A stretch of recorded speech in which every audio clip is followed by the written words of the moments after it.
Okay mga kaswabe, ito ay request ng isang ating kaswabe, si Jeric J. at Chico 514 para sa ito kaswabe. Okay, step by step guide sa pag-apply sa Grab Express 4 wheels. So check muna natin yung requirements.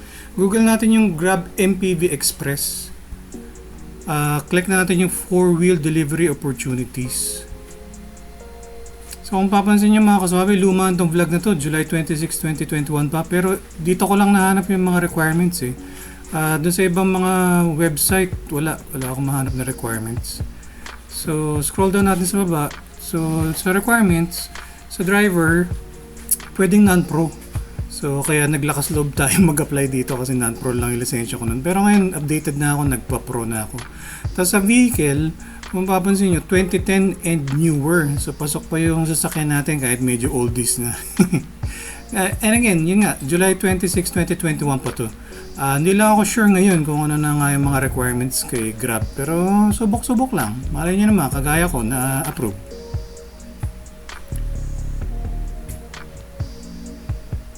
Okay, simulan na natin yung actual na application. Google natin si Grab Philippines. Click natin yung grab.com.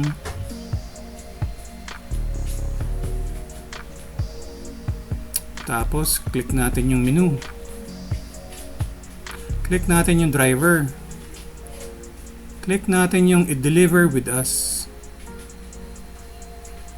Dito, scroll down lang kayo sa baba mga kasabi. So ito, para talaga to sa mga 2 wheels. Pero tayo, 4 wheels tayo. So i-click natin yung express. So yun nga, dito, wala sa website yung requirements at saka yung list of accepted vehicles for 4 wheels. So, apply lang tayo. Tingnan natin kung ma-approve. Doon tayo sa for new drivers, i-click yung sign up here. Under ng sign up, click natin yung city, tapos i-select yung napili yung city. Tapos pagda-download din na kayo ng Grab Driver app, mga kaswabe, dito na tayo mag-a-apply. Hindi na online, hindi na doon sa website. Dito talaga sa Grab Driver app tayo magsasubmit ng mga documents at saka mag-i-input ng mga info. So pag na-download nyo na, click nyo yung open. I-allow lang natin yung mga required na permissions. Medyo marami-rami. Taste lang. Sabi nga ng nanay ko, pag may tiyaga, may nilaga.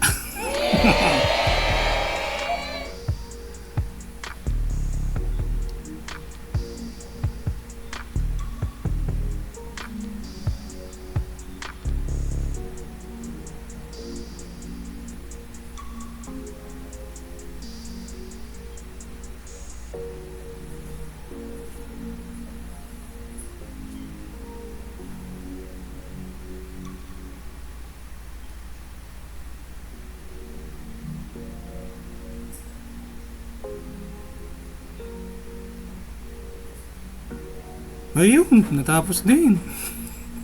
Okay mga kasabi, i-click natin yung sa under sign up, i-click natin yung Google. Tapos piliin natin yung tamang Google account na gagamitan natin to register. Input natin yung mga required info, siyempre name. Ito, testing lang ito mga kasabi, for testing purposes lang. Input natin yung phone number, input natin yung city.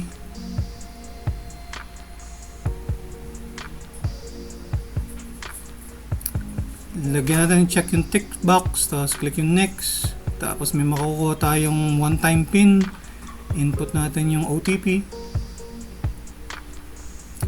Tapos, since ang apply natin yung 4-wheel deliveries, click natin yung 4-wheel deliveries.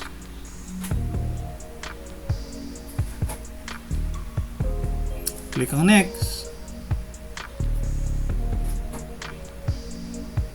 I-click lang natin ng yes doon sa mga tanong.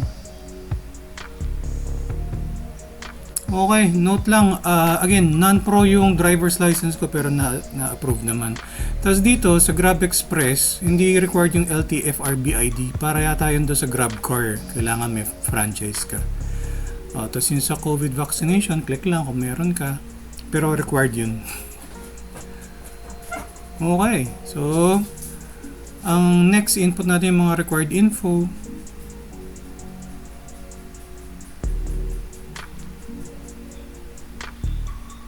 lagyan ng tick yung check box, tapos i-upload natin yung photo. Click ang upload photo. Upload natin yung mga documents.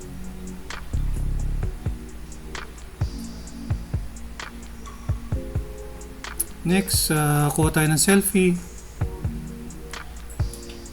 Click natin yung take photo. Tapos mag-selfie tayo. Click yung upload. Click yung next. Input natin yung mga kailangan na information.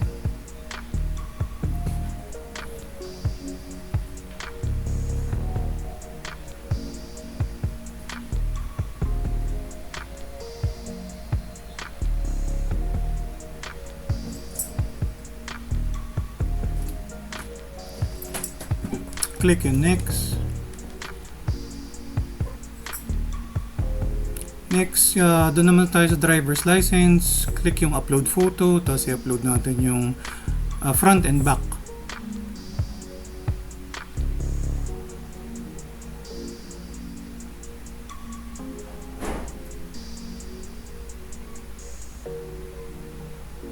Okay, input natin yung license number natin.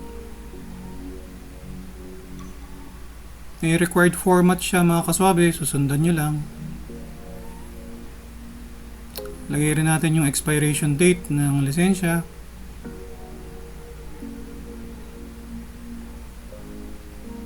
Tapos click yung next.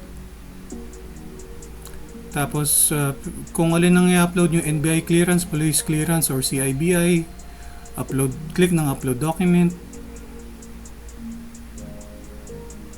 Click yung next.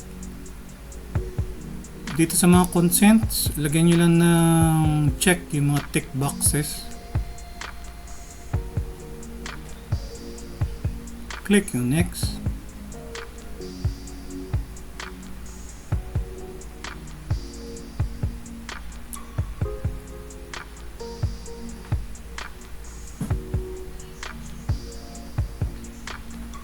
Okay. Next, yun doon naman sa sasakyan. So dito mga kasabi, may 4 na options. Kung sarili mo yung sasakyan, kung makikibiyahe ka lang, kung ang may-ari is yung operator. So iba-iba ng requirements depende sa type ng sasakyan nga na i-apply mo. So dito, ang gamitin natin is yung I'll sign up na owned natin yung sasakyan. So input natin yung pangalan ng may-ari.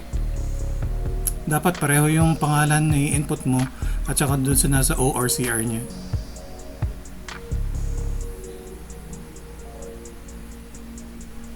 Click yung upload document. So yung iba mga kasabi, kailangan pa ng SPA kung hindi sa yung sasakyan. So check nyo na lang. I-rewind nyo na lang. Kung depende sa kailangan nyo. Tapos click na submit.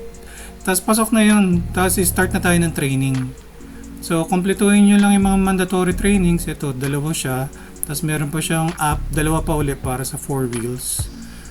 Dito na matatapos yung application mga kaswabe. Hintayin natin yung approval ni Grab via do sa Grab driver app.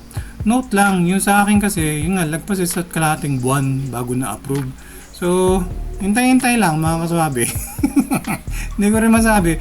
Basta from time to time nagche-check ako. Kaya nga ako nag-apply na rin sa Lalamove kasi nga natagalan ako sa pag-approve dito. Pero yun, check nyo lang yung Grab driver app from time to time. Hanggang dito lang muna mga kasabi. Ingat-ingat sa pagmamaneho para ang biyahe natin ay laging suwabe.